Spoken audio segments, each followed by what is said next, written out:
بسم الله الرحمن الرحيم ورفعنا لك ذكرك صدق الله مولانا العظيم وبلغنا رسوله النبي الأمين المتين الكريم ونحن على ذلك لمن الشاهدين والشاكرين والحمد لله رب العالمين مولاي صل وسلم دائما أبدا على حبيبك خير الخلق كلهم فإن من جودك الدنيا وضرتها ومن علومك علم اللوح والقلم والآل والأصحاب ثم التابعين لهم اہل التقى والنقى والحلم والکرم۔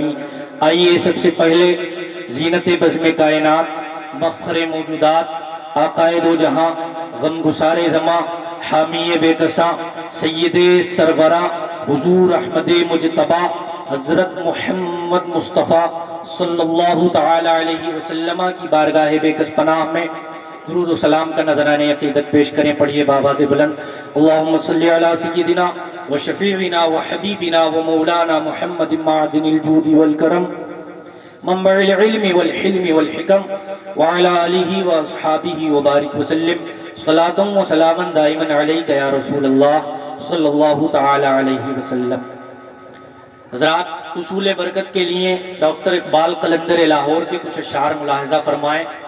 حضور صلی اللہ تعالی علیہ وسلم کی وہ ذات پاک ہے اور واحد ایسی ذات پاک ہے کہ جو اگر اس دنیا میں تشریف نہ لاتی تو یاد رکھیں اس ذات کی بدولت ہی تمام چیزوں کی تخلیق کی گئی۔ اگر یہ ذات اس دنیا میں تشریف نہ لاتی تو یقین جانے کسی ایک شے کا بھی وجود نہیں ہوتا۔ جب حضرت آدم نے عرض کیا تھا کہ مولا یا رب اسألک بحق محمد، کہ اللہ میں محمد صلی اللہ تعالی علیہ وسلم کے حق سے، محمد صلی اللہ تعالی علیہ وسلم کے وسیلے سے تجھ سے بخشش مانگتا ہوں، تو مولا نے ارشاد فرمایا تھا کہ اے آدم وَكَيْفَ عَرِفْتَ مُحَمَّدًا وَلَمْ أَخْلُقْهُ، تو نے محمد کو کیسے پہچانا حالانکہ میں نے تو ابھی انہیں پیدا بھی نہیں فرمایا؟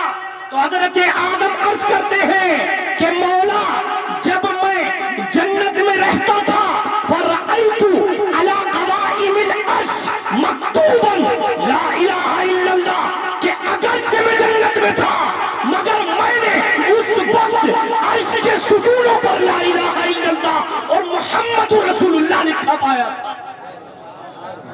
بس میں سمجھ گیا تھا کہ اگر تو نے کسی کا نام اپنے نام کے ساتھ ملایا ہے تو یقیناً تیری سب سے محبوب ہستی ہی ہے۔ تو اللہ رب العزت نے فرمایا تھا صدقت یا آدم، اے آدم تو نے سچ کہا، ولولا محمد لما خلقتک، اگر محمد نہ ہوتے تو تو بھی نہیں ہوتا، تیری اگر محمد کی ذات نہ ہوتی تو ہوتا تو بھی نہیں۔ تو پوری کائنات حضور کے وسیلے سے ہے، حضور کے صدقہ و طفیل ہے، حضور ہی کے وسیلے سے ہے۔ ڈاکٹر اقبال قلندر لاہور کیا لکھتے ہیں؟ ہو نہ یہ پھول تو بلبل کا ترنم بھی نہ ہو۔ اہل اسٹیج توجہ کریں، بالکل علمی شعر۔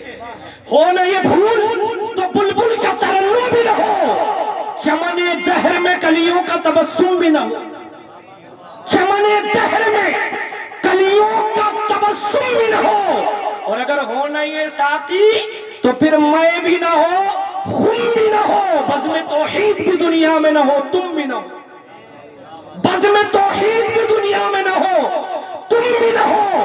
خیمہ افلاک کا استادہ اسی نام سے ہے، نبض ہستی کا بھی شامادہ اسی نام سے۔ فرماتے ہیں یا رسول اللہ خیمہ افلاک جو ہے وہ بھی آپ ہی کے صدقہ و طفیل ہے، اور ہماری زندگی کی جو نبض چل رہی ہے یعنی روح وہ بھی آپ ہی کے صدقہ و طفیل ہے۔ اچھا اب یہ دیکھیں کہ یہ نام ہے کہاں کہاں، یہ بھی ڈاکٹر اقبال نے ظاہر کر دیا، یہ نام ہے کہاں کہاں۔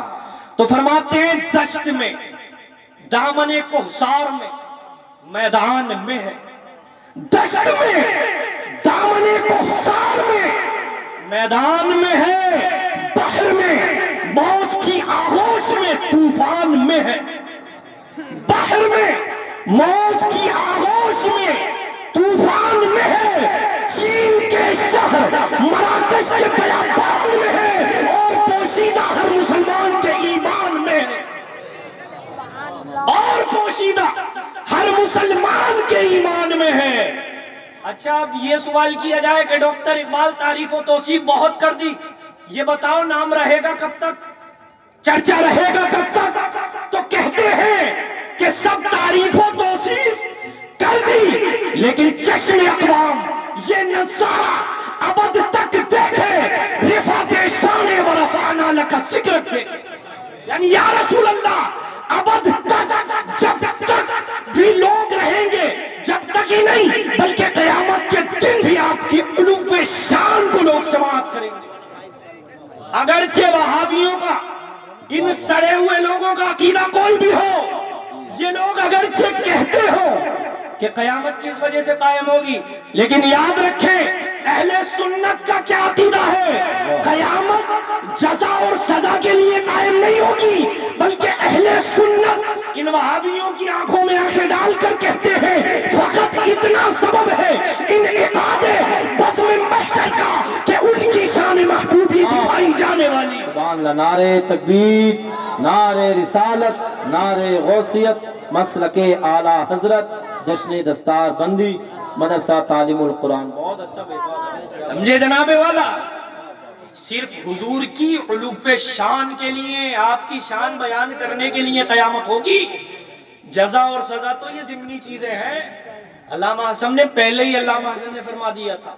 اچھا اب چلتے ہیں کچھ گفتگو کی طرف۔ دیکھیں صرف ایک بہت قرآن و حدیث کے ہی ذریعے آپ سے بات کی جائے گی، اور یہ وہ تقریر ہے کہ جو رٹے مار کر نہیں ہوتی ہے، بہت وقت تک مطالعہ کرنا پڑتا ہے تب جا کر ایک پوائنٹ ملتا ہے، ایک جو ہے ایک نقطہ ہاتھ لگتا ہے۔ چلیں اب بخاری شریف، سب سے زیادہ جو بدعقیدوں کو چڑ رہتی ہے کہ جناب بخاری میں دکھاؤ، یہ بخاری ہی سے ہے، حضور کی عظمت شان کیا ہے اور صحابہ کا عقیدہ کیا ہے، کیا بات ہے، یہ بخاری ہی سے ہے، صرف بخاری سے۔ امام بخاری نے ایک باب قائم کیا، حوالہ پورا دوں گا تاکہ آپ کو کوئی بھی تشویش کسی طریقے کی بھی آپ کشمکش میں نہ رہیں۔ بخاری شریف کی دوسری جلد کتاب المغازی باب حجۃ الوداع، یہ حدیث 4282، اس حدیث کا نمبر 4282، 10ویں لائن سے یہ حدیث پاک شروع ہو کر 19ویں لائن تک ختم ہوئی۔ اب اس کے آگے حوالہ دینا تقریباً میں سمجھتا ہوں اب سورج کو چراغ دکھانے کے مثل ہے، تو سمجھ لیں اس میں ایک حدیث پاک امام بخاری نے روایت کی، حضرت ابو بکرہ سے مروی ہے، انہوں نے اس حدیث پاک کو روایت کیا جب مزدلفہ سے آنے کے بعد، جب منا مزدلفہ میں حضور صلی اللہ تعالی علیہ وسلم حجۃ الوداع کے موقع پر جمع تھے۔ آج کے لوگ حضور کی شان کو نہیں پہچان پاتے، لیکن صحابہ کرام حضور کی شان کو کس طریقے سے پہچانتے تھے، خاص کر اہل علم توجہ دیں کہ حضور صلی اللہ تعالی علیہ وسلم آپ جمع ہیں، تمام صحابہ کرام بھی وہاں پر ہیں، حضور صلی اللہ تعالی علیہ وسلم حجۃ الوداع کا خطبہ ارشاد فرما رہے ہیں، اور یہ پہلے بتا دوں وہ 10ویں ذو الحجہ کا دن تھا، یعنی ذو الحجہ کا مہینہ 10ویں تاریخ، اور جو سامنے شہر تھا وہ مکہ تھا۔ اللہ کے رسول نے ارشاد فرمایا صحابیوں یہ بتاؤ کہ یہ جو شہر ہے یہ کون سا شہر ہے؟ دوسرا سوال فرمایا کہ یہ بتاؤ یہ مہینہ کون سا مہینہ ہے؟ تیسرا سوال فرمایا آج کا دن کون سا دن ہے؟ اب اہل علم توجہ کریں، کیا صحابہ نہیں جانتے تھے کہ وہ 10واں ذو الحجہ کا دن ہے؟ صحابہ جانتے تھے، لیکن حضور کا کمال ادب تھا، سینوں میں محفوظ تھا، وہاں پر کسی صحابی نے بھی یہ نہیں کہا کہ یا رسول اللہ آج 10ویں ذو الحجہ کا دن ہے، کسی صحابی نے نہیں کہا، بلکہ کیا عرض کیا؟ جب حضور نے پوچھا یہ کون سا مہینہ ہے، صحابی عرض کرتے ہیں واللہ ورسولہ اعلم، اگرچہ ہمیں معلوم ہے کہ یہ 10ویں ذو الحجہ کا دن ہے، لیکن اللہ اور اس کے رسول ہی بہتر جانے۔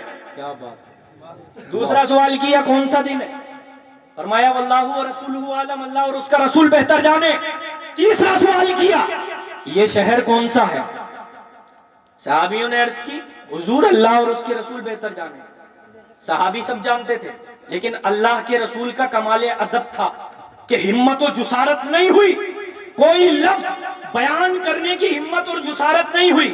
اچھا دو حد تک تو ٹھیک ہے، اہل علم توجہ کریں کہ قرآن پاک میں ایک آیت ہے، وہ کیا؟ ان اول بیت وضع للناس للذی